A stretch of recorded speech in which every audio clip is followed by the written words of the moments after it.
السلام علیکم ناظرین، امید کرتی ہوں آپ سب خیریت سے ہوں گے۔ آج جو ویڈیو میں آپ سے شیئر کرنے لگی ہوں یہ میری ایک دوست کی کہانی ہے اور بالکل سچی کہانی ہے۔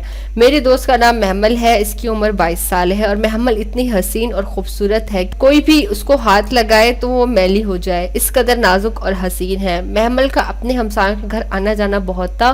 اس کی جو ہمسائی انٹی تھی اس کے ساتھ اس کی بہت اچھی بول چال تھی۔ ہمسائی انٹی نے ایک دن محمل سے پوچھا کہ تم شادی کیوں نہیں کر لیتی، تو محمل نے کہا کہ انٹی آپ ہی کسی ایسی جگہ پر رشتہ کروا دیں۔ تو کچھ دنوں کے بعد انٹی اپنے بھانجے عادل کا رشتہ لے کر محمل کے گھر آئی اور محمل کی فیملی سے ملی اور اس کے بعد ان دونوں کی شادی طے ہو گئی۔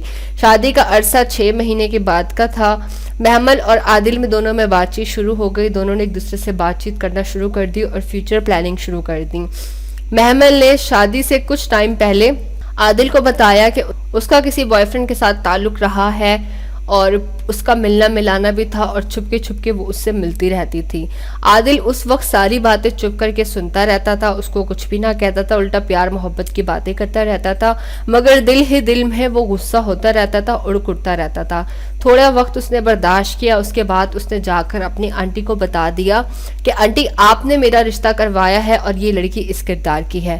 اس کے بعد شادی سے کچھ عرصہ پہلے عادل نے غصے میں آ کر محمل کو کہا کہ تم کنواری ہو یا نہیں، تو محمل نے کہا کہ میں کنواری تو ہوں مگر میرے بوائے فرینڈ کے ساتھ ملنا ملانا تھا اور تھوڑا بہت ہم لوگوں میں مل ملانا ہوتا تھا، میں ابھی تک کنواری ہی ہوں۔ تو اس بات پر عادل نے غصے سے کہا کہ اگر تم شادی کی پہلی رات کنواری نہ نکلی تو میں تمہیں طلاق دے دوں گا۔ شادی کا وقت قریب آ گیا، عادل شدید غصے میں پھرتا رہا اور محمل کی جب رخصتی ہوئی، محمل کو کمرے میں بٹھایا گیا تو عادل وحشیوں کی طرح بالکل پاگل ہو چکا تھا۔ وہ جیسے ہی کمرے میں داخل ہوا تو اس نے بہت برا حال کیا۔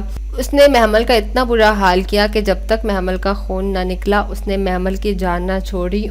اس نے محمل کو اتنی تکلیف دی کہ محمل کی بچہ دانی زخمی کر دی اور جب تک اس نے خون نہ دیکھا اس کو سکون نہ ملا۔ یہ ویڈیو اسپیشلی ان لڑکیوں کے لیے بنائی گئی ہے جو پیار محبت کے چکر میں پڑ کر اپنا ماضی اپنے ہونے والے شوہر کو بتا دیتی ہیں اور اپنے لیے خود ہی مسائل پیدا کر لیتی ہیں۔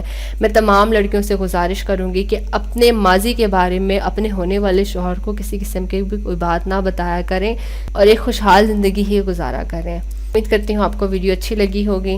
بات جو پوچھنا چاہتے ہیں تو کامنٹ سیکشن کے لیے پوچھ سکتے ہیں۔ خیال رکھیے گا اپنا، ملتے ہیں پھر نیکسٹ ویڈیو میں۔ اللہ حافظ۔